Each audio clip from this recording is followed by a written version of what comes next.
नमस्कार दोस्तों, एक और इलेक्ट्रीशियन का बेहतरीन सेट लेकर आपके सामने हम उपस्थित हैं, जो कि सेट नंबर 30 है। कितना सेट हम लोग कर दिए हैं और आज का जो सेट है, यह काफी महत्वपूर्ण होने वाले एग्जाम के लिए, क्योंकि जो भी क्वेश्चन लिया गया है, एक-एक क्वेश्चन बहुत इंपॉर्टेंट क्वेश्चन है। इसका एक्सप्लेनेशन भी आप ध्यान से समझिएगा, क्योंकि एकदम कोई भी एग्जाम दीजिए, जितना भी आज क्वेश्चन बताएंगे, अगर कम से कम इस सेट से 2 अगर क्वेश्चन न बने, तो फिर आप बताइएगा। कोई भी एग्जाम दीजिए इलेक्ट्रीशियन का, इसी सेट से सिर्फ 2 क्वेश्चन एकदम निश्चित रूप से देखने को मिलेगा। तो ध्यान से समझिए, इतना इंपॉर्टेंट यह सेट है। क्या है पहला क्वेश्चन आज का, कि संचरण लाइन में मतलब ट्रांसमिशन लाइन में प्राप्ति सिरा पर रिसीविंग सिरा पर वोल्टता में परिवर्तन को प्राप्ति सिरा पर पूर्ण लोड वोल्टता की परि, परि, परि, प्रतिशतता के रूप में व्यक्त किया जाता है, जब किसी दिए गए पावर फैक्टर के साथ प्रेषित सिरे पर वोल्टता को, प्रेषित मतलब क्या होता है, सेंडिंग, और यहाँ प्राप्ति मतलब रिसीविंग, रिसीविंग है। तो सेंडिंग सिरे पर प्राप्त वोल्टता को स्थिर रखते हुए फुल लोड को हटा दिया जाए तो इसे क्या कहा जाता है। वोल्टेज की बात कर रहा है, प्राप्त सिरा, सेंडिंग सिरा, फिर वोल्टेज में परिवर्तन, तो यही तो होता है वोल्टेज रेगुलेशन। वोल्टेज रेगुलेशन क्या फॉर्मूला आता है, वोल्टेज रेगुलेशन का फॉर्मूला क्या आता है, नो लोड पर वोल्टेज माइनस फुल लोड पर वोल्टेज बटा में फुल लोड पर वोल्टेज, बटा में फुल लोड पर वोल्टेज, बटा में फुल लोड पर वोल्टेज। परसेंटेज में चाहिए तो आप गुणे 100 से भी गुना कर लीजिए। वोल्टेज रेगुलेशन जो आ जाएगा वो किस में आ जाएगा बच्चा, तब परसेंटेज में आ जाएगा। वोल्टेज रेगुलेशन का फॉर्मूला नो लोड पर वोल्टेज माइनस फुल लोड पर वोल्टेज बटा में फुल लोड गुणे 100। वोल्टेज रेगुलेशन, वोल्टेज में परिवर्तन, वोल्टेज में परिवर्तन, इसका सही ऑप्शन क्या हो जाएगा, वोल्टेज रेगुलेशन होगा। क्या कहा जाता है बच्चा, तो वोल्टेज रेगुलेशन कहा जाता है। वोल्टेज रेगुलेशन से न्यूमेरिकल भी आ जाता है, देता है क्वेश्चन कि नो लोड पर इतना वोल्टेज है, नो लोड पर वोल्टेज वो देगा, ज्यादा वोल्टेज हमेशा रहता है नो लोड पर, अब जबकि लोड लगाने पर फुल लोड पर वोल्टेज इतना हो जाता है, चाहे घट कर इतना हो जाता है, तो देगा फुल लोड पर कम वोल्टेज हो जाता है, तो फुल लोड पर वोल्टेज देगा, नो लोड पर देगा। इस फार्मूला से वोल्टेज रेगुलेशन बता लीजिएगा, 100 से गुणा करेंगे तो परसेंटेज में जाएगा। अच्छा जी, यह ट्रिक लगाएगा वोल्टेज रेगुलेशन का, नहीं तो अगर इससे कुछ बनाएगा तो ऐसे कुछ क्वेश्चन बनाएगा, नहीं तो एक और बात होता है कि लीडिंग पर वोल्टेज रेगुलेशन कैसा होता है, तो लीडिंग पावर फैक्टर, जो power factor leading power factor होता है, वोल्टेज रेगुलेशन पॉजिटिव भी हो सकता है, निगेटिव भी हो सकता है और जीरो भी हो सकता है। लीडिंग पावर फैक्टर पर लाखों बार क्वेश्चन यही पूछता है कि लीडिंग पावर फैक्टर पर वोल्टेज रेगुलेशन कैसा होता है, तो निगेटिव उसमें ऑप्शन होता है, निगेटिव होता है। सिर्फ लीडिंग पावर फैक्टर पर ही निगेटिव हो सकता है, बाकी लीडिंग एक होता है लैगिंग और एक होता है यूनिटी, तो लैगिंग और यूनिटी पर पॉजिटिव वोल्टेज रेगुलेशन देखने को मिलता है। तो सिर्फ पॉजिटिव लैगिंग पर और लीडिंग पर तीनों, तो यहां से पहला ऑप्शन है राइट आंसर। जितना वोल्टेज रेगुलेशन से क्वेश्चन बनता है हम सब बता दिए हैं, वोल्टेज रेगुलेशन से बनेगा तो देखिएगा इसी में से कुछ ना कुछ क्वेश्चन आपसे पूछ लेगा। अब आगे देखिए अगला क्वेश्चन क्या है, कि बंडल कंडक्टर, बंडल कंडक्टर तो आप जानते हैं ना, बंडल कंडक्टर मतलब बहुत सारा कंडक्टर होता है और एक ग्रुप में अटैच होता है, स्पाइसर होता है। देखिए ना, बंडल कंडक्टर स्पाइसर से अलग करता है। स्पाइसर, स्पाइसर कैसा होता है, देखिए यहां से, चलिए कुछ ऐसे हम बना लेते हैं, एक ऐसे, ऐसे, ऐसे और ऐसे। अब देखिए यह 4 कंडक्टर वाला स्पाइसर है। स्पाइसर का मतलब यहां से एक कंडक्टर जाएगा, फिर एक कंडक्टर यहां से जाएगा, एक कंडक्टर यहां से और एक कंडक्टर यहां से। अब चारों कंडक्टर को अलग कर रहा है स्पाइसर, यही स्पाइसर है जो कि चारों कंडक्टर को में स्पेस को बनाए रखता है, स्पाइसर होता है वो। आइका है कंडक्टर है, और चारों कंडक्टरों का एक ग्रुप, इसी को हम लोग कहेंगे बंडल कंडक्टर। आई बस एक फेज को डिनोट करेगा। बड़े बड़े जो स्टील टावर होते हैं उसमें आप देखे होंगे कि 3 फेज जाता है और स्पाइसर की सहायता से बंडल कंडक्टर ही जाता है। बंडल कंडक्टर का प्रयोग करने से हाई अमाउंट में करंट और वोल्टेज को ट्रांसमिट कर सकते हैं, क्योंकि बंडल कंडक्टर कर देने से ओवरऑल जो कंडक्टर की रेडियस होगा वो ज्यादा हो जाएगा और कोरोना लॉसेस कम हो जाएगी। बंडल कंडक्टर प्रयोग करने से कोरोना लॉसेस कम होता है, क्योंकि ओवरऑल कंडक्टर का जो डायमीटर होगा चाहे रेडियस होगा वह थोड़ा बड़ा हो जाता है। एक कंडक्टर पतला होगा, अब पूरा मिलाकर एक ही कंडक्टर का जब काम करेगा तब रेडियस तो इसका बड़ा हुआ ना जी, चाहे डायमीटर लेंगे तो डायमीटर इसका बड़ा हुआ। कोरोना लॉसेस का फॉर्मूला भी आप देख लीजिए, कोरोना लॉसेस जो होता है उसका क्या फॉर्मूला होता है, कोरोना लॉसेस का फॉर्मूला होता है ना, देखिए पी सी बराबर 241, कहीं कहीं पर 222.3 भी देता है, 241 गुणे 10 के पावर माइनस 5 भी करके देता है। उसके बाद आप देखेंगे एक देता है डेल प्लस 25, मतलब एफ प्लस 25 बटा में डेल, एफ प्लस 25 बटा में डेल। अच्छा जी, और क्या आता है फॉर्मूला निकल कर देखोगे, अंडर रूट में आर बटा में डी, और क्या आता है इसी में गुणन। बहुत बड़ा फॉर्मूला होता है लेकिन याद नहीं रखना होता है, बस ये याद रखना होता है कि जो कोरोना लॉसेस होगी फ्रीक्वेंसी प्लस 25 बटा मिडेल, यानी फ्रीक्वेंसी प्लस 25 के अनुक्रमानुपाती कोरोना लॉसेस होता है। फ्रीक्वेंसी पर कोरोना लॉसेस डिपेंड करता है, इसीलिए डीसी का जो कोरोना लॉसेस होता है बहुत कम होता है, क्योंकि फ्रीक्वेंसी 0 होता है डीसी का, तो सिर्फ 25 के अनुक्रमानुपाती होता है, माने तिहाई होता है डीसी में कोरोना लॉसेस। यहाँ होता है v माइनस 0.8 VC का होल वर्ग, किलोवाट पर फेज पर किमी के रूप में यह होता है। तो कुल मिलाकर देखिए यही तो डी है कंडक्टर का रेडियस, तो यह बढ़ जाता है। बंडल कंडक्टर प्रयोग करने से डी का मान ज्यादा हो जाता है। एक कंडक्टर में जो डी होगा, अब पूरा बंडल कंडक्टर का जो डी होगा तब ज्यादा होगा ना बंडल कंडक्टर में, और बंडल कंडक्टर में डी का मान ज्यादा होने से कोरोना लॉसेस कम हो जाता है। अब कोरोना लॉसेस कम तो ट्रांसमिट बहुत ज्यादा वोल्टेज हम लोग कर सकते हैं। सवाल पढ़िए ना, बंडल कंडक्टर को मुख्य रूप से एक्स्ट्रा हाई वोल्टेज, जहां हाई वोल्टेज होता है, EHV का फुल फॉर्म भी होता है एक्स्ट्रा हाई वोल्टेज, तो बंडल कंडक्टर को मुख्य रूप से extra high voltage transmission line पर किस लिए प्रयोग किया जाता है? तो बंडल कंडक्टर किस लिए प्रयोग किया जाएगा एक्स्ट्रा हाई वोल्टेज में? कोरोना लॉसेस को कम करने के लिए किया जाएगा। देखिए पहला ऑप्शन क्या है, रिड्यूस लाइनों की लागत कम करने के लिए, लागत कम करने के लिए नहीं, ट्रांसमिशन लाइन में वोल्टता बिन में मतलब वोल्टेज रेगुलेशन को सुधारने के लिए तो ये भी नहीं, कापर हानि को कम करने के लिए ये भी नहीं, कोरोना हानि को कम करने के लिए यही तो सही है। बंडल कंडक्टर का प्रयोग कोरोना हानि को कम करने के लिए किया जाता है। एक्स्ट्रा हाई वोल्टेज EHV के रूप में लिखा गया है, बताया भी है, इसका फुल फॉर्म भी पूछ सकता है, एक्स्ट्रा हाई वोल्टेज होता है। समझ गया, बंडल कंडक्टर का प्रयोग कोरोना लॉसेस को कम करने के लिए किया जाता है। कई कई कंडक्टरों का ग्रुप बंडल कंडक्टर कहलाता है। अगला क्वेश्चन क्या है कि 4200 जूल सेकेंड। अच्छा, अगर कोई पूछ ले, पूछता भी है कई बार, बेसिक चीज, बेसिक फिजिक्स में भी पूछ लेता है कि जूल सेकेंड किसका मात्रक होता है? जूल सेकेंड किसका मात्रक होता है? पावर का। क्यों? क्योंकि पावर का फॉर्मूला आप क्या जानते होंगे, P बराबर W/T। P बराबर W, कार्य करने की दर विद्युत शक्ति कहलाती है, पावर कहलाता है।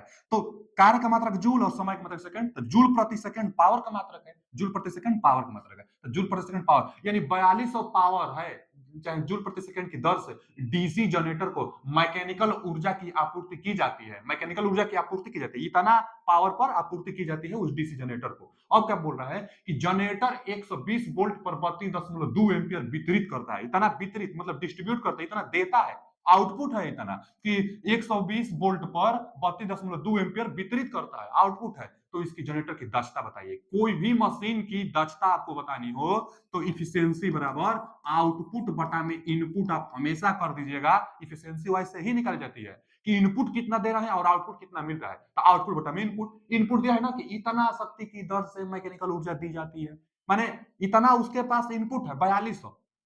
अच्छा, आउटपुट कितना होगा? तो दिया है कि जनरेटर 120 वोल्ट पर 32.2 वितरित करता है, तो जितना दे रहा है वही तो आउटपुट होगा। आउटपुट पहले निकाल लीजिए, पावर आउटपुट निकालिए, इनपुट पावर दिया है ना, आउटपुट पावर बताइए आप।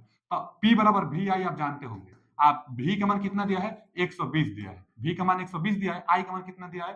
32.2 दिया है। अब गुणा करिए, देखिए एक जीरो तो 10 हटा देगा, यानी 12 गुणे 322 हो जाएगा। 322 12 दशमलव हटाइए, एक जीरो है तो, अब 12 से गुणा करिए, 12 दूना के 24 का 4 हाथ में लगा दो, 12 दूना के 24 और 2 26 हाथ में लगा दो, फिर 12 के 36 और 36 2 38, 36 2 38 38, यानी 3864 वाट, 3864 वाट निकल कर आ रहा है पावर। तो यह आउटपुट हो गया, और इनपुट हमेशा ज्यादा भी रहता है क्योंकि कुछ लॉसेस भी तो हो जाती है, तो यह इनपुट हो गया और यह आउटपुट हो गया। कमान भर दीजिए, आउटपुट कितना है? 3864 बटा में इनपुट कितना है? 4200, हमेशा ज्यादा रहता है 4200। अच्छा, परसेंटेज में चाहिए तो गुणे 100 से भी आप गुणा करेंगे, गुणे 100 परसेंटेज में चाहिए ना जवाब, तो गुणे 100 से आप गुणा करिए। अच्छा, यह 2 जीरो से एक, 2 जीरो से यह 2 जीरो कट जाएगा, 42 से इसमें भाग दीजिए, 42 से इसमें भाग देंगे, लगभग में 98% के आसपास आ रहा है। 42 से भाग देकर देख सकते हो, वैसे भी ज्यादा है, देख लीजिए। अगर अगर इसमें हम करेंगे भी, जैसे मान लीजिए ना कि 10 बार 42 में अगर हम 10 से गुणा करेंगे पहले स्टार्टिंग में, तो 420, जो कि 386 है, तो 9 बार जाएगा ना जी, तो 9 से एक ही ऑप्शन है शायद, देखिए एक ही ऑप्शन है, डी ऑप्शन। तो 92% के आसपास, 92%, 98 नहीं, 92% के आसपास आ रहा है, क्योंकि 9 से गए है ना, तब यही आएगा, 92% के आसपास आएगा। ठीक है ना? तो इसका कौन सा ऑप्शन सही है? D option is right answer. Efficiency निकालने के लिए आउटपुट बटा में इनपुट आप कर दीजिएगा, तो D option is right answer. अगला क्वेश्चन क्या है कि सामान्य परिचालन स्थितियों में ट्रांसफार्मर, देखिए सामान्य स्थिति में ट्रांसफार्मर त्रुटि और दुर्घटनाओं से बचने के लिए कहां सेकेंडरी बाइंडिंग को लगभग 60 सर्किट किया जाता है। पूछ रहा है कौन सा ऐसा ट्रांसफार्मर है जिसमें सेकेंडरी बाइंडिंग को 60 सर्किट किया जाता है। अब बताइए कौन सा है ट्रांसफार्मर। सीटी, करेंट ट्रांसफार्मर। करेंट ट्रांसफार्मर एक प्रकार का इंस्ट्रूमेंट ट्रांसफार्मर होता है। इंस्ट्रूमेंट ट्रांसफार्मर दो ही होता है, एक पीटी और एक सीटी। पीटी वोल्टेज को मापता है, पोटेंशियल ट्रांसफार्मर। सीटी करंट को मेजर करता है, वो भी हाई अमाउंट में करंट को मेजर करता है, सीटी करंट ट्रांसफार्मर कहते हैं। और करंट ट्रांसफार्मर का सेकेंडरी साइड हमेशा गलती से भी ओपन नहीं करना है। सेकेंडरी साइड हमेशा 60 सर्किट होता है। वही पूछा है कि सेकेंडरी बाइंडिंग को लगभग 60 सर्किट में रखा जाता है, किसमें, तो करंट ट्रांसफार्मर में। B option is right answer. अब रही बात कि क्यों, तो अगर 60 सर्किट आप नहीं रखेंगे तो जो सीटी होता है स्टेप अप ट्रांसफार्मर होता है। जो सीटी होता है स्टेप अप होता है। स्टेप अप का मतलब सेकेंडरी साइड में टर्न ज्यादा होगा, मतलब वोल्टेज ज्यादा होगा। यह प्राइमरी साइड हो गया और यह सेकेंडरी साइड हो गया। तो स्टेप अप होता है सीटी। सीटी स्टेप अप। स्टेप अप का मतलब यहाँ पर वोल्टेज ज्यादा है। अब वोल्टेज ज्यादा होने से करंट कम। सीटी का काम क्या होता है, हाई अमाउंट में करंट को लो करके मेजर करता है। 50 गुना, 100 गुना, 200 गुना तक कम करके मेजर करता है। तो हाई अमाउंट में करंट को कम करंट करके वो मेजर करेगा। अच्छा जी, जब कम करंट करके वो मेजर करेगा तो इसका मतलब यहाँ करंट कम, तो वोल्टेज ज्यादा होगा ही ना। तो आप पकड़ सकते हैं कि जो सीटी होता है स्टेप अप ट्रांसफार्मर होता है, यानी वोल्टेज ज्यादा होता है, तभी तो सेकंडरी साइड में करंट का मान कम होता है। अच्छा जी ठीक है। अब रही बात कि क्यों सेकेंडरी साइड को हम लोग 60 करते हैं, हमेशा 60 रखा जाता है।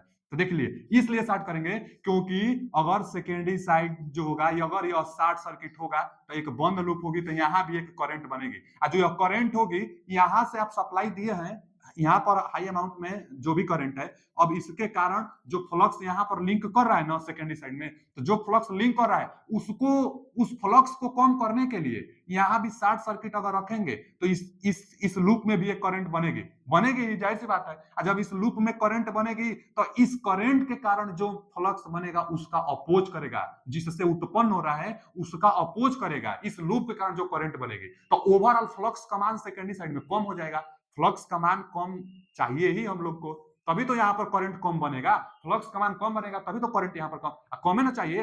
हाई अमाउंट में करंट को लो अमाउंट में करंट करके मेजर करता है, तो करंट यहाँ कम चाहिए, तो उसको अपोज करता है, मैंने फ्लक्स का मान कम, हमेशा 60 इसीलिए किया जाता है। अच्छा, और भी एक फायदा, अगर इसको ओपन करेंगे तो वोल्टेज बहुत ज्यादा है, तो जो वोल्टेज बहुत ज्यादा होने के कारण क्या खतरा होता है ना, खतरा होता है, यह ब्लास्ट भी कर सकती है। इतना ज्यादा वोल्टेज होगी कि ब्लास्ट भी कर सकती है, स्टेप अप ट्रांसफार्मर है तो इसलिए हमेशा 60 करके रखा जाता है। तो इसका कौन सा, B option is right answer. Current transformer जो सीटी होता है इसका सेकेंडरी साइड हमेशा 60 रखा जाता है। आगे, किस रूपांतरण के लिए स्काट को ना देखिए, यह CO डबल टी और टी, तो इसको टीटी कनेक्शन भी कहते हैं। स्काट जो टी होता है इसको टीटी कनेक्शन भी कहते हैं, एकदम याद कर लीजिए क्या कहते हैं, TT connection. TT connection, TT connection, TT connection भी स्काट कनेक्शन को कहते हैं। इसी को स्काट स्काट स्काट टी, स्काट भी कहिए चाहे स्काट टी कनेक्शन कहते हैं। स्काट टी कनेक्शन, स्काट टी कनेक्शन कहते हैं। अच्छा जी, स्काट टी कनेक्शन होता क्या है, तो स्काट टी कनेक्शन जो होता है इसमें दो ट्रांसफार्मर का प्रयोग करके और 3 फेज को 2 फेज में कन्वर्ट किया जाता है। एकदम याद रहे, कई बार क्वेश्चन पूछता है कि 3 फेज को 2 फेज में कन्वर्ट करने के लिए क्या, कौन सा कनेक्शन किया जाता है। 3 फेज को 2 फेज बनाने के लिए कौन सा कनेक्शन करेंगे, तो 3 फेज को 2 फेज बनाने के लिए स्काट चाहे टीटी कनेक्शन का प्रयोग करेंगे। अच्छा, कैसे करेंगे, तो सिंगल फेज का 2 ट्रांसफार्मर प्रयोग करके, एक रहेगा मेन ट्रांसफार्मर, एक रहेगा मेन ट्रांसफार्मर, और एक रहेगा ना वो टर्सरी ट्रांसफार्मर कह दीजिए। टर्सरी मतलब सहायक ट्रांसफार्मर, टीजर, टीजर मतलब टर्सरी सहायक समझ लीजिए। एक टीजर ट्रांसफार्मर रहेगा और एक मेन ट्रांसफार्मर रहेगा। या टीजर ट्रांसफार्मर का यह प्राइमरी साइड है और सेकेंडरी साइड भी एक रहता है ना। अच्छा जी, और यहां से यह प्राइमरी साइड है और इसका भी एक सेकेंडरी साइड रहेगा। इसका भी एक, मान लीजिए चलिए हम यहाँ बना दे रहे हैं, यहाँ भी एक सेकेंडरी साइड रहेगा। तो यह मेन ट्रांसफार्मर है और यह जो है टीजर ट्रांसफार्मर है। अच्छा जी, एक सवाल इसमें और बनता है, यहां से भी देखिए ये 3 फेज हुआ ना, 1 2 3, 3 फेज होता है इसका, 3 फेज और 2 फेज देगा। तो यहां से ना इसका जो सेकेंडरी साइड होता है इसको इससे कनेक्ट करते हैं, और इसका वाला जो टर्मिनल सिरा होता है वह इधर निकलता है, एक इधर निकलता है। तो 2 फेज में हो गया ना, एक यहाँ से यह वाला फेज और एक यह वाला फेज, तो 2 फेज निकलता है। इसका जो मेन ट्रांसफार्मर है इसका सेकेंडरी साइड का एक सिरा बाहर निकलता है और एक सिरा इससे कनेक्टेड होता है सीरीज में, इसका एक सिरा बाहर निकलता है, तो टू फेज मिलता है आपको। और यहाँ से क्या है, यहाँ से है थ्री फेज, तो थ्री फेज को टू फेज में टीटी कनेक्शन करता है। हाँ, इसमें एक सवाल यह भी बनता है कि जो टर्सरी बाइंडिंग है, जो टर्सरी बाइंडिंग का मतलब जो टीजर ट्रांसफार्मर है उसका प्राइमरी सिरा मेन ट्रांसफार्मर के प्राइमरी सिरा का 86.6% टर्न होता है। टर्न की हम बात बता रहे हैं, 86.6% टर्न होता है मेन ट्रांसफार्मर के प्राइमरी टर्न की अपेक्षा, उसका प्राइमरी टर्न। अच्छा, और एक बात कि जो मेन ट्रांसफार्मर का प्राइमरी टर्न होगा ठीक बीच में टीजर ट्रांसफार्मर का प्राइमरी टर्न अटैच होता है, इसके ठीक बीच में, यानी आधा टर्न इधर होगा आधा टर्न इधर होगा, और जितना टर्न होगा इसका 86% के आसपास इसका प्राइमरी टर्न होगा टीजर ट्रांसफार्मर का, और थ्री फेज को टू फेज में कन्वर्ट करेगा। तो स्कार्ट कनेक्शन क्या है, थ्री फेज को टू फेज में कन्वर्ट करता है। D option is right answer. एकदम भूलिएगा मत ये स्कार्ट कनेक्शन क्या होता है। अच्छा, एक और कनेक्शन आता है, देखिए वही सवाल भी है, ओपन डेल्टा मतलब वीवी कनेक्शन, ओपन डेल्टा को वीवी कनेक्शन की क्षमता तीन फेज ट्रांसफार्मर के लिए और डेल्टा डेल्टा कनेक्शन की क्षमता तीन फेज ट्रांसफार्मर के लिए के बीच का अनुपात कितना होता है, क्या पूछा हुआ है। जैसे जो ट्रांसफार्मर होता है थ्री फेज ट्रांसफार्मर का कनेक्शन आप डेल्टा डेल्टा कर सकते हैं, थ्री फेज ट्रांसफार्मर का कनेक्शन आप डेल्टा डेल्टा कर सकते हैं। ट्रांसफार्मर थ्री फेज ट्रांसफार्मर है तो उसका जो कनेक्शन होगा आप डेल्टा डेल्टा कनेक्शन कर सकते हैं, ठीक है जी। अगर इसमें से एक फेज डैमेज हो जाए तो भी वीवी कनेक्शन का प्रयोग करके आप कुछ समय तक अपना काम कर सकते हैं, सप्लाई दे सकते हैं। अब एक फेज डैमेज, थ्री फेज है तो तीन फेज है, एक फेज डैमेज हो जाता है, एक फेज मान लीजिए नीचे वाला यह फेज डैमेज हो जाएगा, जब नीचे वाला फेज डैमेज हो जाएगा तो कुछ ऐसा बनेगा ना, यही तो वीवी कनेक्शन है, यह ऊपर में होता है। जैसे देखिए ना, जैसे देखिए जैसे देखिए यह कौन सा कनेक्शन है, यह डेल्टा डेल्टा कनेक्शन है, एक फेज डैमेज हो जाता है, या ऊपर वाला फेज डैमेज, तो अब ऐसे आपको दिखेगा तो यही वीवी कनेक्शन कहलाता है। तो वीवी कनेक्शन क्या होता है, जब transformer three phase transformer delta delta connection में होता है और एक फेज डैमेज हो जाती है तो उस दौरान जो कनेक्शन बचता है वही वीवी कनेक्शन कहलाता है। और वीवी कनेक्शन से भी कुछ समय तक सप्लाई को दिया जा सकता है, हाँ इफिशियंसी थोड़ा घट जाती है, इसके अपेक्षा डेल्टा डेल्टा कनेक्शन की अपेक्षा वीवी कनेक्शन में जो इफिशियंसी होगी वह 57.7% होगा। आप भी समझते होंगे कि इफिशियंसी कुछ कम हो ही जाएगा, एक फेज डैमेज हो गया अब फिर भी सप्लाई आपको देना है तो वीवी कनेक्शन का इस्तेमाल करेंगे। अब वीवी कनेक्शन से कुछ इफिशियंसी तो कम हो जाएगी ना, तो कितना हो जाएगा 57.7% रह जाएगा डेल्टा डेल्टा कनेक्शन की अपेक्षा। अब वही क्वेश्चन है कि ओपन डेल्टा कहिए या नहीं तो वीवी कनेक्शन कहिए, वीवी कनेक्शन की क्षमता डेल्टा डेल्टा कनेक्शन की क्षमता के बीच का क्या अनुपात होगा, तो 57.7% अनुपात होगा। उसके अपेक्षा इसका क्या अनुपात होगा, तो 57.7% होगा। बहुत इंपोर्टेंट यह भी है, इसका प्रयोग तब करेंगे जब एक फेज डैमेज हो जाती है, तब कुछ समय तक सप्लाई को जारी रखने के लिए इसका प्रयोग किया जाता है। तो A option is right answer. अगला क्वेश्चन क्या है कि 4 पोल 750 आरपीएम घूर्णन करने वाले अल्टरनेटर द्वारा उत्पन्न वोल्टेज की आवृत्ति कितनी होगी। फ्रीक्वेंसी पूछा है, छोटे छोटे क्वेश्चन बहुत तो पूछेगा, टीजी2 लेवल का एग्जाम है ना। क्या पूछा है कि 4 पोल 750 आरपीएम के लिए जो फॉर्मूला जानेगा वो तुरंत बना लेगा। क्या है, ये कही फॉर्मूला है, ns बराबर 120 f बटा में p। अब फ्रीक्वेंसी पूछा है, स्पीड दिया है, कितना दिया देखिए ना 750 आरपीएम, रख दीजिए 750 आरपीएम दिया है, 120 वहां रहेगा। अच्छा जी, और 120। अच्छा, फ्रीक्वेंसी आपसे पूछा है तो फ्रीक्वेंसी रहने दीजिए। आप पोल दिया है ना, 4 पोल के लिए, 4 पोल के लिए बहुत लोग ना बिना सोचे समझे 50 हर्ट्ज कर आगे बढ़ जाते हैं, नहीं आप जरूर निकालिएगा। 750 आरपीएम 4 पोल के लिए दिया है तो निकाली कर देखिए कितना आएगा। 4 से घटाएंगे ना तो पहले इसको घटा दिए, 4 तिहाई 12, 30 बार में ना, एक जीरो से एक जीरो 75 और 3 75 करेंगे तो 25 हर्ट्ज आ गया। एफ का मान कितना आ गया, 25 हर्ट्ज, 25 हर्ट्ज। देखिए इसका कौन सा option, B option is right answer. 8 pole होता है तब 750 आरपीएम आता है 50 हर्ट्ज के लिए, यहाँ पर 4 पोल है और 750 आरपीएम दिया है, तो आप निकाल कर देख लीजिए 25 हर्ट्ज आ रहा है। तो आप फॉर्मूला मतलब ओवर कॉन्फिडेंस नहीं होना है, कॉन्फिडेंस में रहना है लेकिन ओवर कॉन्फिडेंस नहीं होना एग्जाम हॉल में। आप निकाल लीजिए कितना टाइम लगेगा, जानते रहेंगे तो ये 10-20 सेकंड लगेगा, तुरंत आप संतुष्ट हो जाएंगे।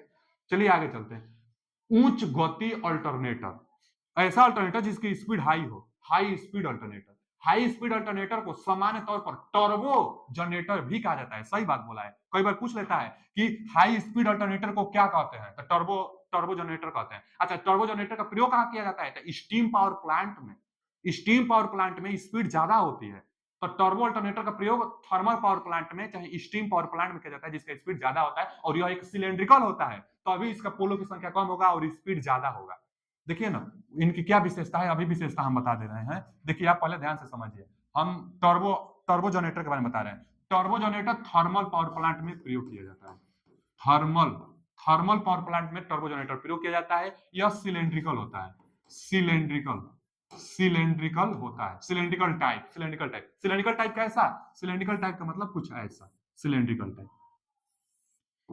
सिलेंड्रिकल टाइप यह होता है। ठीक है जी, आप तो समझ ही होंगे ना, सिलेंड्रिकल मतलब सिलेंड्रिकल आकार का। अच्छा, इसमें सिलेंड्रिकल आकार में जो एयर गैप होगा एक समान होता है, एयर गैप, इसलिए जो रिएक्टेंस बनेगा इसमें एक समान बनता है। अच्छा, इसमें पोलो की संख्या कम से कम होता है, सिलेंड्रिकल टाइप में पोलो की संख्या कम होता है। पोलो की संख्या कम होने से ही इसका स्पीड ज्यादा होता है, क्योंकि स्पीड के लिए जो फॉर्मूला आता है 120 एफ बटा में पी, तो पोलो की संख्या कम होगा तभी तो स्पीड ज्यादा होगा। तो सिलेंड्रिकल टाइप में चाहे टर्बो जनरेटर में पोलो की संख्या कम होती है, इसलिए स्पीड हाई होता है। हाई स्पीड से भी आप पकड़ सकते हैं, उच्च गति मतलब सिलेंड्रिकल ही होगा। जब सिलेंड्रिकल होगा तो जो यह होता है यही एक्सियल लेंथ कहलाता है, एक्सियल लेंथ ज्यादा होगा। सिलेंड्रिकल का एक्सियल लेंथ ज्यादा, और जो डायामीटर इसका होता है डायामीटर बहुत कम होता है, तो इसका डायामीटर कम होगा, इसका डायामीटर कम, लंबाई की अपेक्षा आप इसका व्यास देखेंगे, लंबाई की अपेक्षा इसका डायामीटर तो कम है ना है, तो इसका डायामीटर कम होगा, जबकि एक्सियल लेंथ ज्यादा होता है सिलेंड्रिकल का।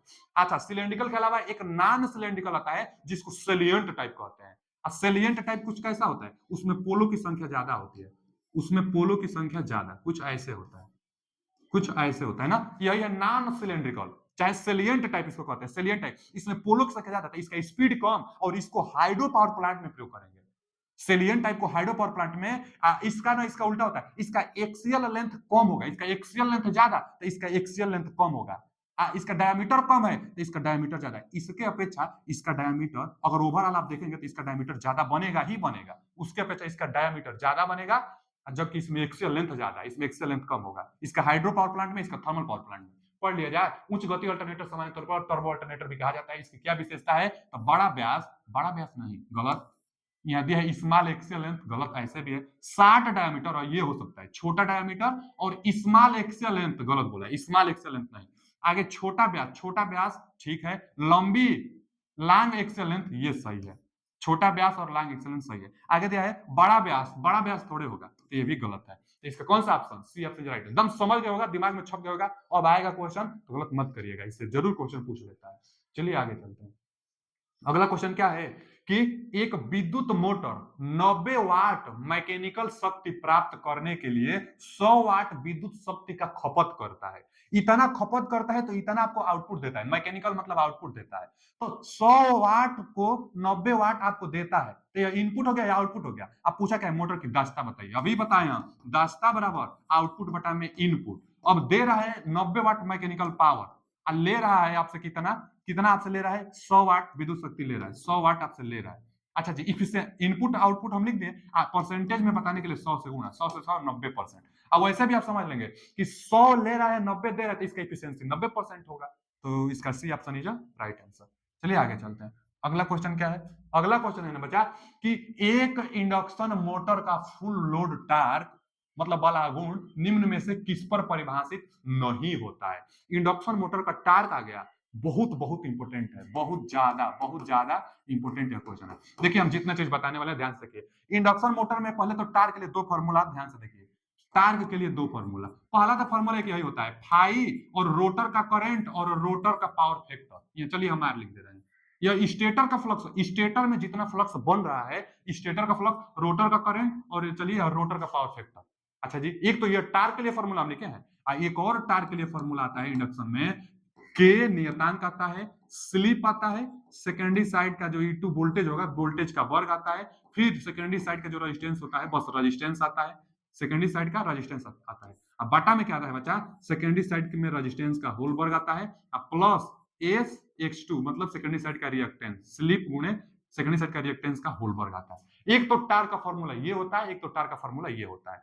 बहुत क्वेश्चन बनता है टार्क से, इससे बाहर आप कुछ भी नहीं जाएगा। अब देखिए टार्क का ये फॉर्मूला है, कई बार कहता है ना स्टैंड स्टील में टार्क का फॉर्मूला निम्न में से कौन सा होगा। स्टैंड स्टील मतलब शुरुआती दौर में, शुरुआती दौर में इंडक्शन मोटर में स्लिप का मान 1 होता है, स्लीप का मान 1 होता है ना शुरुआती दौर में, तो स्लीप की जगह पर आप 1 रख दीजिएगा, यहाँ 1 रखेंगे, यहाँ 1 रखेंगे, तो R2 का वर्ग X2 का वर्ग E2 का वर्ग R2, बस इतना ही बचेगा। छोटा सा फॉर्मूला दिखाई देने लगेगा आपको। तो स्टैंड स्टील के केस में फॉर्मूला मतलब स्टार्टिंग टार्क भी पूछ सकता है उसको, तो स्टार्टिंग टार्क में एस का मान 1 रख देंगे, हो जाएगा। तो ठीक है, स्टैंड स्टील में हाँ जी टार्क फॉर्मूला 1 होता है ना, मैक्सिमम टार्क के लिए फॉर्मूला पूछ लेता है। स्टैंड स्टील में पूछेगा, स्टार्टिंग टार्क वाला पूछेगा ही पूछेगा, एक पूछ लेगा मैक्सिमम टार्क के लिए फॉर्मूला बताइए। तो मैक्सिमम जब टार्क आप मैक्सिमम रखेंगे तो आप बताइए मैक्सिमम टार्क कब होता है? मैक्सिमम टार्क कब होता है बच्चा? मैक्सिमम टार्क के लिए शर्त है, मैक्सिमम टार्क मैक्सिमम के लिए शर्त होता है, शर्त क्या होता है कि जो R2 होगा वह SX2 के बराबर होना चाहिए। कई बार यह शर्त पूछ लेता है मैक्सिमम टार्क के लिए, मैक्सिमम टार्क के लिए। अच्छा जी, यहां से अगर S जो होगा R2 बटा में X2, तो हम कई बार बताते भी होंगे कि जो इंडक्शन मोटर होता है, इंडक्शन मोटर में R2 बटा X2 करने से स्लिप जो निकलता है वह मैक्सिमम टार्क के लिए निकलता है। तो यह शर्त है कि S बराबर R2 बटा में X2 करने से स्लिप जो निकलता है मैक्सिमम टार्क के लिए। तो मैक्सिमम टार्क के लिए R2 SX2 के बराबर यहाँ रख दीजिए, जो R2 होगा SX2 के बराबर यहाँ रख देंगे आप, तो क्या निकल कर आएगा मैक्सिमम टार्क के लिए फॉर्मूला। चलिए हम निकाल भी देते हैं कितना रहा है, एक बार देख लीजिए, क्योंकि एग्जाम में पूछता है ना इसलिए जरूरी है। तो R2 की जगह पर आप SX2 रखिए, और चाहे S की जगह पर R2 बटा X2 रखिए, कोई भी एक रख दीजिए। चलिए हम S की जगह पर रख दे रहे हैं, S की जगह पर R2 बटा X2 रख दे रहे हैं। देखिए यहाँ पर K है, K है तो K तो कांस्टेंट है ना, इसको अभी हटाइए। देखिए S स्लिप है, स्लिप की जगह पर R2 बटा X2 रखेंगे, स्लिप की जगह पर R2 बटा X2 रखेंगे। अच्छा, E2 का वर्ग है ये, E2 का वर्ग है ये, R2 का R2 रहने दीजिए, अब बाटा में R2 का R2 रहने दीजिए, R2 का R2 रहने दीजिए, और SX2 की जगह पर आप R2 तो रख सकते हैं ना, SX2 की जगह पर आप R2 रख सकते हैं, यहाँ पर R2 रख दीजिए, R2 का वर्ग। अब ध्यान से देखिए, यहाँ R2 यहाँ R2, तो R2 का वर्ग होगा और नीचे R2 और R2 2R2 होगा, 2 R2 का वर्ग, R2 का वर्ग 2R2 का वर्ग होगा। देखिए यहाँ लिख दे रहे हैं, क्या निकल कर आ रहा है, एक बहुत इंपॉर्टेंट है, यह पूछ लेता है इसलिए हम बता रहे हैं आपको। R2 का वर्ग E2 का वर्ग, E2 का वर्ग इंटू R2 का वर्ग, ये R2 वर्ग, ये X2 है ना, बटा में आएगा, बटा में आएगा X2, यह दोनों जुड़ जाएगा सेम है तो 2R2 का वर्ग होगा, ये दोनों जुट कर। अब R2 का वर्ग से R2 का वर्ग हो जाएगा, तो मैक्सिमम टार्क के लिए फॉर्मूला ओवरऑल निकल कर आएगा E2 का वर्ग बटा में 2X2। मैक्सिमम टार्क के लिए जो फॉर्मूला निकल कर आता है E2 का वर्ग बटा में 2X2, यानी पूछता है कि जो मैक्सिमम टार्क होगा वह किस पर निर्भर करता है, तो रिएक्टेंस के, रोटर के रिएक्टेंस के व्युत्क्रमानुपाती और रोटर का रेजिस्टेंस पर निर्भर नहीं करता है। यहाँ रोटर का रेजिस्टेंस है लेकिन यहाँ रोटर का रेजिस्टेंस नहीं है, तो मैक्सिमम टार्क रोटर के रेजिस्टेंस पर निर्भर नहीं करता है। और टार्क से पूछा है कि इंडक्शन मोटर का फुल लोड टार्क, यह तो मैक्सिमम टार्क है, यह भी पूछ लेता है। यहाँ इसको इसके बारे में नहीं पूछा है, पूछा है मैक्स फुल लोड टार्क के बारे में पूछा है, मैक्सिमम टार्क के बारे में नहीं पूछा है। पूछा है फुल लोड टार्क निम्न में से किस पर निर्भर नहीं करता है। पढ़ा जाए, स्टेटर द्वारा उत्पादित फ्लक्स, फ्लक्स पर टार्क निर्भर करेगा बच्चा, करेगा, किस पर नहीं करता है पूछा है। प्रति फेज रोटर विद्युत धारा, अरे रोटरी का विद्युत धारा होता है, निर्भर करेगा। अब यहाँ दिया है रोटर पावर फैक्टर, रोटर का पावर फैक्टर होता है, इस पर भी निर्भर करेगा, तीनों पर निर्भर करेगा। दिया है वह स्क्वायरल केज है या फिर स्लिप रिंग टाइप का है, तो इससे नहीं, स्क्वायरल केज है अथवा स्लिप रिंग है, टार्क इस पर निर्भर नहीं करेगा, टाइप पर टार्क निर्भर नहीं करेगा, इसका D option is right answer. Squirrel cage और स्लिप रिंग टाइप पर निर्भर नहीं करेगा, बाकी इन पर टार्क निर्भर करता है। इनसे भी क्वेश्चन सब बनता रहेगा, आप ध्यान से देखिएगा।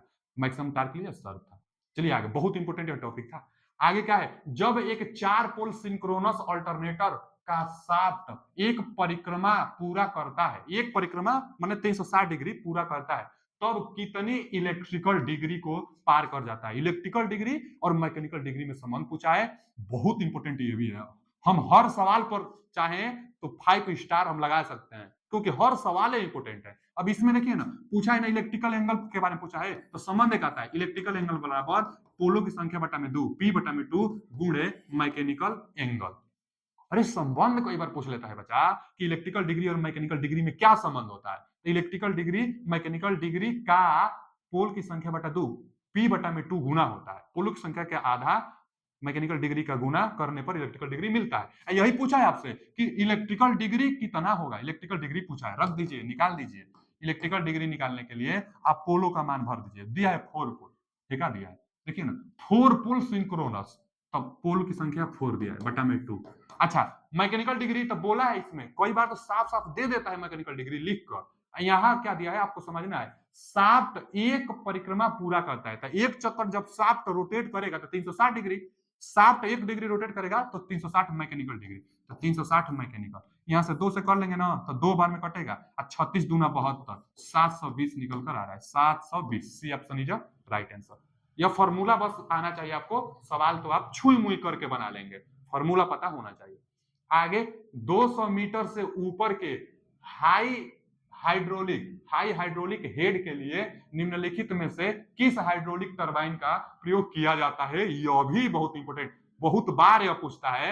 लो हेड के लिए कौन सा टरबाइन होगा, मीडियम हेड के लिए कौन सा टरबाइन होगा, लो हेड के लिए, हाई हेड के लिए कौन सा टरबाइन होगा, कई बार पूछता है। यहाँ हाई हेड के लिए पूछा है, 200 मीटर से ऊपर होता है तो हाई हेड में आता है, और 40-30 मीटर से 160 200 मीटर के आसपास होता है तो मीडियम हेड कहलाता है, और 30 मीटर 40 मीटर से नीचे होता है तो लो हेड कहलाता है। हाई हेड के लिए पेल्टन टरबाइन का प्रयोग किया जाता है, एकदम दिमाग में बैठ जाना चाहिए। हाई हेड के लिए पेल्टन टरबाइन का प्रयोग किया जाता है, 200 मीटर से ऊपर मतलब हाई हेड के लिए पूछा है, और हाई हेड के लिए पेल्टन टरबाइन का प्रयोग किया जाता है। A option is right answer. यह टेंजेंशियल होता है, जो यह टरबाइन होता है इसमें जो धारा प्रवाहित की जाती है, जो यह पेल्टन टरबाइन होता है, जो पेल्टन टरबाइन होता है बच्चा, जो यहाँ पेल्टन टरबाइन होता है ना, तो इसमें जो जल की धारा दी जाएगी तो वो टेंजेंशियल होगा। टेंजेंशियल मतलब जल की धारा यहाँ किनारों पर गिराएंगे, उसके बाद यह रोटेट करता जाएगा, तो टेंजेंशियल होता है, स्पर्शीय करके रोटेट करता है, जल की धारा के साथ यह स्पर्शी करके रोटेट कराई जाती है, तो टेंजेंशियल होता है। पेल्टन टरबाइन टेंजेंशियल होता है, और पेल्टन टरबाइन हाई हेड पर प्रयोग किया जाता है, इसी को इंपल्स टरबाइन कहते हैं। पूछ लेता है इंपल्स टरबाइन कौन सा है, तो पेल्टन टरबाइन को ही इंपल्स टरबाइन कहते हैं। आवेग, इंपल्स को हिंदी में आवेग कहते हैं, तो आवेग टरबाइन पेल्टन टरबाइन को कहते हैं। यह दोनों, एक यह और एक यह तो कोई टरबाइन नहीं है, लेकिन कैप्लान और फ्रांसिस जो टरबाइन होता है इसको रिएक्शन टरबाइन कहते हैं। रिएक्शन टरबाइन, रिएक्शन दो टाइप का होता है, रिएक्शन कैप्लान टरबाइन और फ्रांसिस टरबाइन। अब पेल्टन टरबाइन जो होता है यह कौन सा है, इंपल्स, इंपल्स। तो इंपल्स टरबाइन जो होता है पेल्टन टरबाइन हाई हेड में, और कैप्लान टरबाइन लो हेड में, फ्रांसिस टरबाइन मीडियम हेड में प्रयोग किया जाता है। केप्लन टरबाइन लो हेड में और फ्रांसिस टरबाइन मीडियम हेड में प्रयोग की जाती है। हाई हेड वाला सबसे ज्यादा पूछता है तो पेल्टन टरबाइन हाई हेड में प्रयोग किया जाता है। A option is right answer. चलिए आगे चलते हैं। अगला क्वेश्चन क्या है, अगला क्वेश्चन क्या है कि सभी दिशाओं में समान रूप से प्रकाश उत्सर्जित करने वाले लैंप का mean spherical candle power MSCP, mean spherical candle power 15 है। तो सभी दिशाओं में लैंप से विकिरणित प्रकाश का कुल लूमेन फ्लक्स बताइए। अच्छा जी, कुल लूमेन फ्लक्स बताना है, सवाल पढ़िए और आप देखिए सवाल पढ़ते तुरंत एकदम दिमाग में पता चल जाना चाहिए कि क्या हमको करना है। अब ध्यान क्या दिया जाता है, न्यूमेरिकल बताते हैं खास तौर पर कि क्या दिया है क्या निकालना है और उसमें क्या संबंध होता है, तभी आप तुरंत सवाल बना पाएंगे। कोई भी न्यूमेरिकल बनाते समय दो बार क्या क्या सवाल में दिया है, क्या पूछा है, इन दोनों में क्या संबंध है। यहां पर मीन स्फेरिकल कर्नल पावर दिया था, टोटल फ्लक्स हमसे पूछा था, तो इनमें एक संबंध आता है। क्या संबंध आता है कि मीन स्फेरिकल कर्नल पावर बराबर टोटल फ्लक्स बटा में 4 पाई। मीन स्फेरिकल कर्नल पावर बराबर टोटल फ्लक्स बटा में 4 पाई। और देखिए ना, मीन स्फेरिकल कर्नल पावर दिया था 15, 15 में 4 पाई से गुणा कर देंगे, 15 में 4 पाई से हम गुणा कर देंगे तो टोटल फ्लक्स निकल कर आ जाएगा। टोटल फ्लक्स हमसे पूछा भी था। चलिए 15 गुणे 4 गुणे 4 गुणे पाई का मान कितना होता है बच्चा, 3.14 होता है। 15 चौका 60, 60 3.14, यह एक अंक पर दशमलव तो बढ़ाएगा ही, 6 से आप गुणा कर लीजिए, 6 चौका 24 का 4 हाथ में लगा 2, 6 एकम 6 2 8, 6 3 18, और ये 2 अंक पर है दशमलव, लेकिन एक जीरो कर कर एक अंक पर दशमलव, यानी 188.4 टोटल फ्लक्स।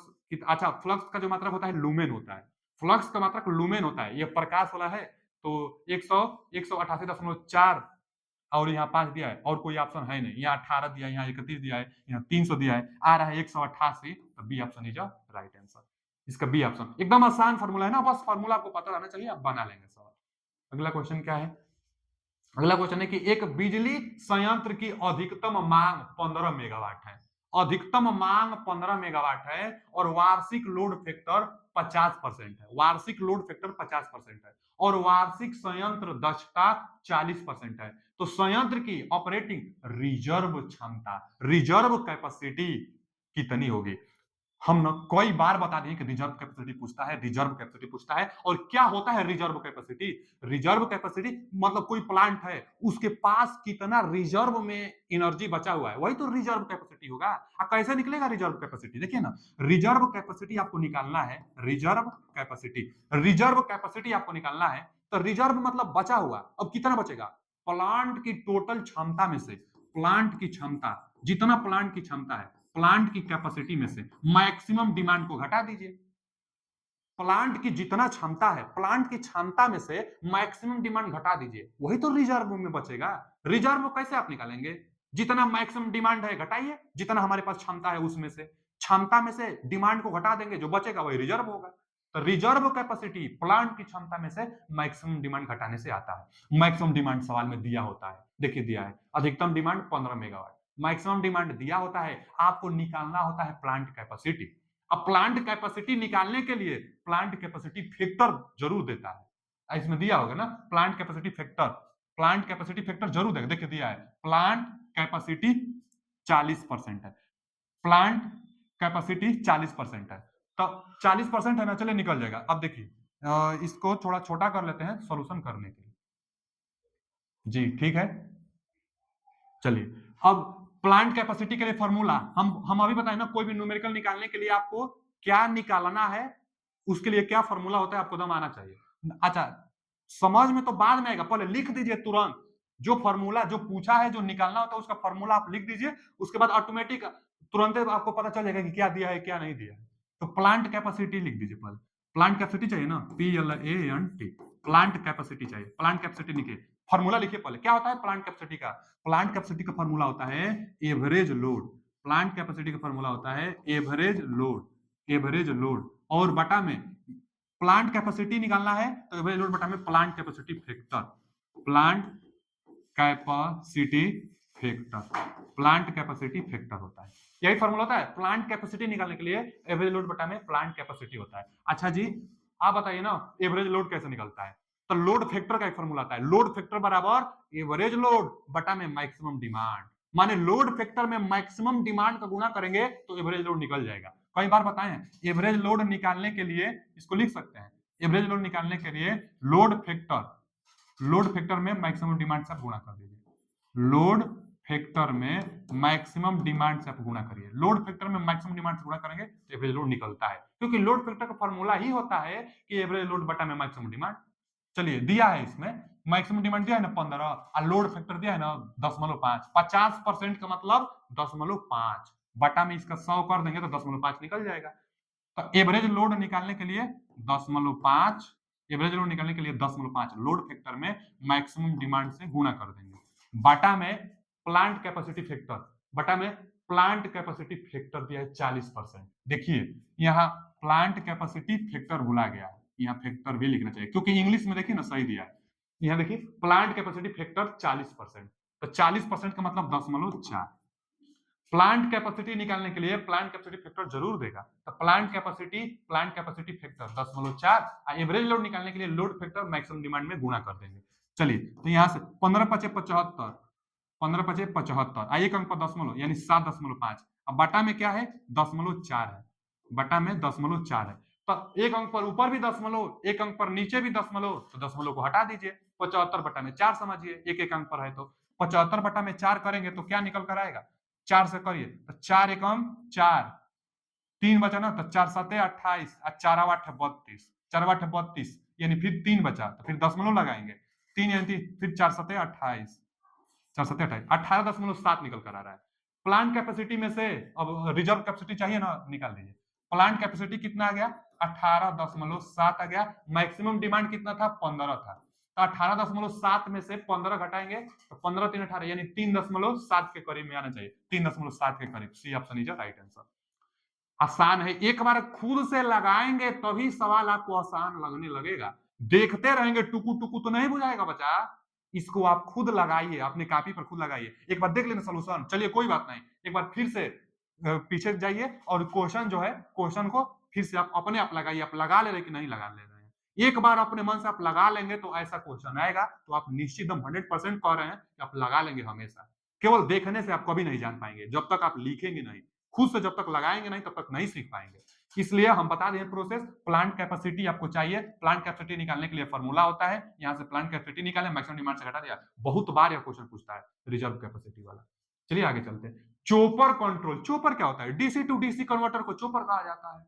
कांस्टेंट डीसी को वेरिएबल डीसी में कन्वर्ट करता है इलेक्ट्रिक चोपर, जो चोपर होता है। तो chopper control DC to DC convert करता है। कांस्टेंट फ्रीक्वेंसी सिस्टम के लिए विद्युत इलेक्ट्रॉनिक कन्वर्टर्स में इस्तेमाल किया जाने वाला दूसरा शब्द कौन सा है? अच्छा, चोपर पहले हम बता दिए, DC DC to DC converter. अच्छा, वो भी फिक्स्ड डीसी होता है, फिक्स्ड डीसी को वेरिएबल डीसी में कन्वर्ट करता है। वेरिएबल माने फिक्स्ड डीसी को वेरिएबल डीसी में कन्वर्ट करता है इलेक्ट्रिक चोपर, मतलब विद्युत चोपर, जो चोपर होता है। अच्छा, कांस्टेंट फ्रीक्वेंसी सिस्टम के लिए विद्युत इलेक्ट्रॉनिक कन्वर्टर, तो विद्युत इलेक्ट्रॉनिक कन्वर्टर में इस्तेमाल किया जाने वाला दूसरा शब्द कौन सा है? तो देखिए, पल्स एप्टीट्यूड मॉड्यूलेशन, तो यह नहीं होता है। पल्स विथ मॉड्यूलेशन, अरे कभी भी अगर पल्स विथ मॉड्यूलेशन इलेक्ट्रॉनिक में बात दिखाई दे ना, तो 90% चांस होगा कि यही सही होगा, क्योंकि इतना इंपोर्टेंट इंस्ट्रूमेंट है यह कि पूछे मत, हर जगह प्रयोग किया जाता है। यही मेन कंट्रोलर होता है, यही मेन होता है, हर चीज यही करता है। इसी को सिग्नल दिया जाता है, यही आगे इनपुट का आउटपुट में कन्वर्ट करता है, मतलब आगे भेजता है। तो मेन यही होता है, पल्स विथ मॉड्यूलेशन। यह तो एक अध्याय भी होता है इलेक्ट्रॉनिक्स में। तो pulse width modulation electronic circuit converters में इस्तेमाल किया जाने वाला सबसे महत्वपूर्ण भाग होता है। और डीसी टू डीसी कन्वर्टर में पल्स विथ मॉड्यूलेशन का प्रयोग भी किया जाता है। तो इसका B option is right answer. आज के लिए इतना ही। क्वेश्चन कैसा लगा, कितना आपने सही किया हुआ है, जरूर बताइएगा। और इसका पीडीएफ लेने के लिए टेलीग्राम लिंक लगा हुआ है, वहां से ज्वाइन हो जाइए। फेसबुक लिंक भी लगा हुआ है, कुछ भी पूछना चाहते हैं तो वहां से भी आप कुछ भी कमेंट करेंगे, वहां से आपका जवाब दे दिया जाएगा। मिलते हैं अगले वीडियो में। Thank you.